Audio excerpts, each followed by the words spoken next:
ایک طرف میں نے 5-10 ہزار کی موبائلوں کی خاطر گولیاں چلتے دیکھیں تو میں نے دوسری طرف ملک کے حکمرانوں کے بچوں کے ہاتھوں میں 5-5 لاکھ کے کھلونے دیکھے۔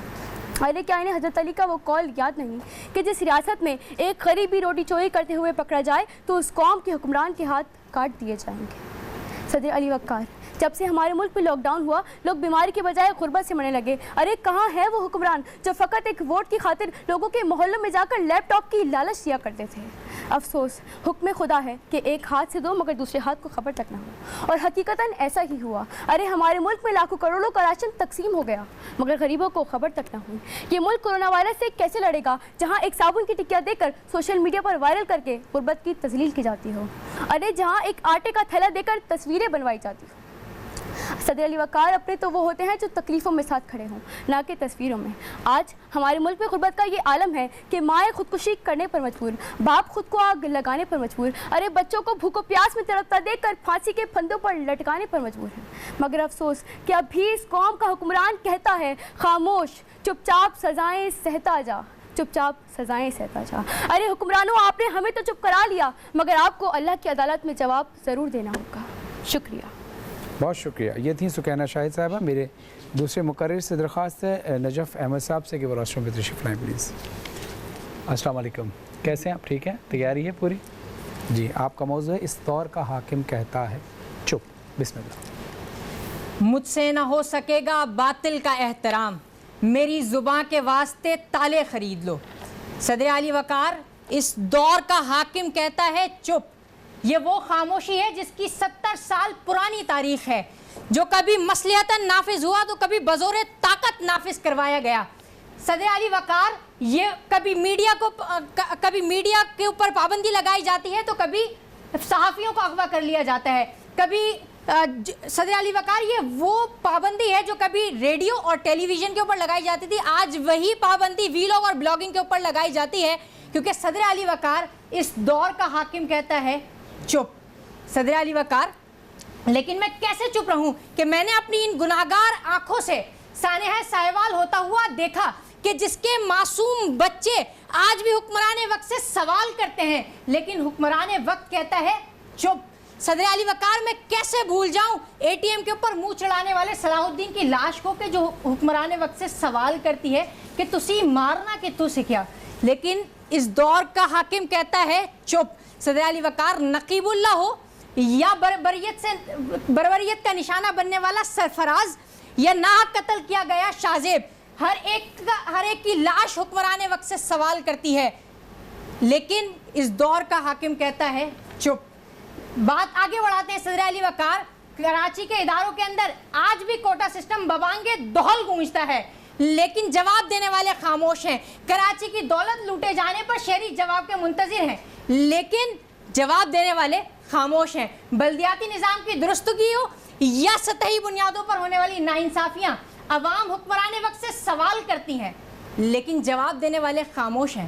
جی ہاں صدر علی وقار، میرے ایک جانب 27 دسمبر، 12 مئی، ماڈل ٹاؤن اور اے پی ایس جیسے خون آشام سانحات ہیں تو دوسری جانب تحقیقاتی کمیشن، کمیٹیاں اور آرڈیننس ہیں۔ وہ آرڈیننس جن پر عمل نہیں ہوتا، وہ کمیٹیاں جو رپورٹ پیش نہیں کرتی، اور صدر علی وقار، کمیشن تو ہمیشہ سے ہی گونگے بہرے ہیں کیونکہ اس دور کا حاکم کہتا ہے چپ۔ لیکن صدر علی وقار، یہ وہ چپ ہے جس کی وجہ سے زینب کی عزت لوٹی جاتی رہی، یہ وہ چپ ہے جس کی وجہ سے کشمیر کے اندر ماؤں کی ردائیں چھینی جاتی رہی، یہ وہ چپ ہے جس کی وجہ سے چیچنیا، بوسنیا، ایران، عراق اور شام کے اندر ظلم اور بربریت کی داستانیں رقم کی جاتی رہی، یہ وہ چپ ہے جس کی وجہ سے تھر کے صحراؤں کے اندر بھوکے بچے سسک سسک کر مرتے رہے۔ لیکن صدر علی وقار، اب اس چپ کے روزے کو توڑنا ہوگا، اپنی زبانوں پر لگے ان تالوں کو اب توڑنا ہوگا۔ آخر میں بس اتنا ہی کہوں گا کہ تیرے گناہوں کے پاپوں کو سرے بازار پھوڑ جاؤں گا، مثل ابراہیم ظلمت کے بتوں کو توڑ جاؤں گا، لشکر کریں گے میری دلیری پہ تبصرے، مر کر بھی زندگی کی خبر چھوڑ جاؤں گا۔ ماشاءاللہ ماشاءاللہ۔ نجف احمد صاحب، آپ بھی روسٹروں پہ تشریف لائیں، سکینہ شاہد صاحبہ آپ بھی آ جائیے۔ جی مولانا عابد صاحب۔ بسم اللہ الرحمن الرحیم۔ مجموعی طور پہ دونوں بچوں نے اچھی تقریر کی اور اپنے موضوع کو اچھے انداز سے بیان کیا۔ میں اگر دونوں میں سے کسی ایک کو ترجیح دینا چاہوں تو سکینہ شاہد صاحب کہ ان کی لفاظی اور روانی اچھی تھی، اس کے مقابلے میں بائی تھوڑا لڑکڑائے کئی جگہوں پر اٹکے، اس کے مقابلے میں سکینہ شاہد صاحب کی تقریر اچھی تھی۔ جی بالکل، ہماری بچی نے بہت اچھے انداز سے موضوع کو نبھایا، تلفظ اچھا تھا، ادائیگی اچھی تھی، بنسبت ہمارے برادر کے کہ وہ تھوڑا سا ڈگمگا گئے، تو سکینہ شاہد جو ہے وہ یقیناً آج ٹھیک ہے۔ اچھا، بس آپ کے علماء کرام کے مطابق فیصلہ تو ہو گیا، کیونکہ اب میں کسی ایک کے لیے بھی بولوں گا تب بھی میرے خیال سے سکینہ شاہد ہی فاتح ہوں گے، کہ دو کی رائے جو ہے سکینہ کے لیے ہیں۔ لیکن میں سکینہ کو آپ کو بتاتا چلوں کہ آپ نے جب وہ بولا تھا نا نگہبانوں، تو وہ نگہبانوں نہیں ہے، نگہبان آپ نے بولا تھا، جبکہ وہ ہے نگہبانوں۔ اور جب آپ نے حضرت علی کا نام لیا تو کسی بھی ہستی کا نام لیتے ہیں، جیسے رسول اللہ خدا صلی اللہ علیہ وسلم کا نام لیتے ہیں تو صرف محمد نہیں کہتے، آگے صلی اللہ علیہ وسلم بھی لگاتے ہیں۔ جب آپ نے حضرت علی کا نام لیا تو آگے آپ نے علیہ السلام بولنا چاہیے، احترام ہوتا ہے۔ اور دوسری چیز یہ کہ آپ کے دلائل بڑے مضبوط تھے، اچھے تھے۔ اب آتے ہیں نجف احمد کی طرف، آپ کا انداز بیان کمال تھا، آپ کی دلائل بھی بڑی اچھی تھی، لیکن فمبل آپ 2-3 جگہ پر ہوتے رہے۔ اچھا، کچھ جو میجر غلطیاں تھیں اس میں تلفظ کی تھی زبان، تو زبان اصل تلفظ ہے زبان، ٹھیک ہے۔ دوسری چیز یہ کہ بربریت لفظ ہے، آپ نے اس کو روانی میں بڑبڑیت نکل گیا تھا۔ ابھی آپ یہ ویڈیو جب اپلوڈ ہوگی تو آپ دیکھ لیے گا یوٹیوب پر، اور جہاں آپ نے استعمال کیا لفظ کہ عزت لوٹی جاتی رہی ہونا چاہیے، آپ سے رہی نکل گیا تھا، تو یہ غلطیاں بھی تھیں۔ اس کے باوجود بھی بہرحال فیصلہ 2 کے مطابق تو ہو گیا، تو آج کی فاتح ہیں سکینہ شاہد صاحبہ۔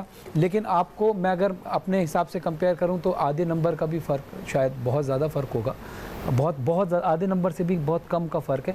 آپ دونوں کو یوتھ فاؤنڈیشن کی جانب سے ملتا ہے گفٹ ہیمپر، اور کراچی کی شان پیزا اسپائس کی طرف سے، اور 9 ٹریول ٹورز کا بھی شکریہ۔